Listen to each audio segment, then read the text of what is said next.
நம் ஆண்டவர் இயேசு கிறிஸ்துவின் நாமத்தினால் மகிழ்ச்சியும் சமாதானமும் நம் அனைவரோடும் இருப்பதாக. மத்தேயு 13:31 முடிய இயேசு அவர்களுக்கு எடுத்துரைத்த வேறு ஒரு ஓமை. ஒருவர் கடுகு விதையை எடுத்து தம் வயலில் விதைத்தார். அவ்விதை எல்லா விதைகளையும் விட சிறியது. ஆனாலும் அது வளரும் போது மற்றெல்லா செடிகளையும் விட பெரியதாகும். வானத்து பறவைகள் அதன் கிளைகளில் வந்து தங்கும் அளவுக்கு பெரிய மரமாகும். விண்ணரசு இக்கடுகு விதைக்கு ஒப்பாகும். அவர் அவர்களுக்கு கூறிய வேறு ஒரு ஓமை. பெண் ஒருவர் புளிப்பு மாவை எடுத்து 3 மரக்கால் மாவில் பிசைந்து வைத்தார். மாவு முழுவதும் புளிப்பேறியது.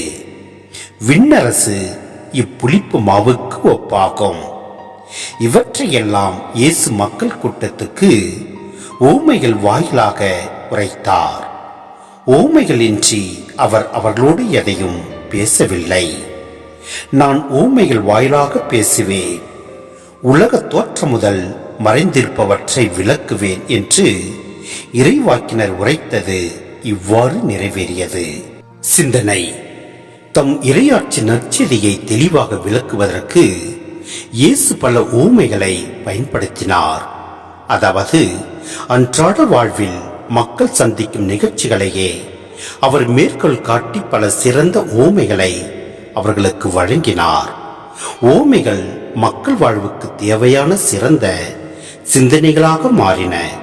ஆனால் ஒரு சிலருக்கு, அதாவது இயேசுவை தொடர்ந்து எதிர்த்து கொண்டிருந்த பரிசேயர் போன்றவர்களுக்கு அவர் கூறிய ஓமைகள் கண்டன குரல் ஒலிக்கும் கதைகளாக இருந்துவிட்டன.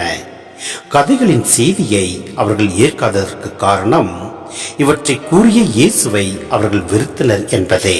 மேலும் புளிப்பு மாவு ஓமை விதை ஓமைகளினின்று சற்று வேறுபட்டது. விதை ஓமைகள் வளர்ச்சியை குறிப்பிட்டன, ஆனால் புளிப்பு மாவு ஊடுருவலை குறிப்பிடுகிறது. அதாவது ஊடுருவி தன் வயப்படுத்தும் வல்லமை நற்செயல்களுக்கு உண்டு. இறையாட்சியின் அடையாளங்களான கருணை செயல்கள், நீதி செயல்கள் போன்றன சமுதாயத்தில் ஊடுருவி அதை மாற்றி அனைத்தையும் இறையாட்சி மயமாக்க வல்லமை கொண்டுள்ளன.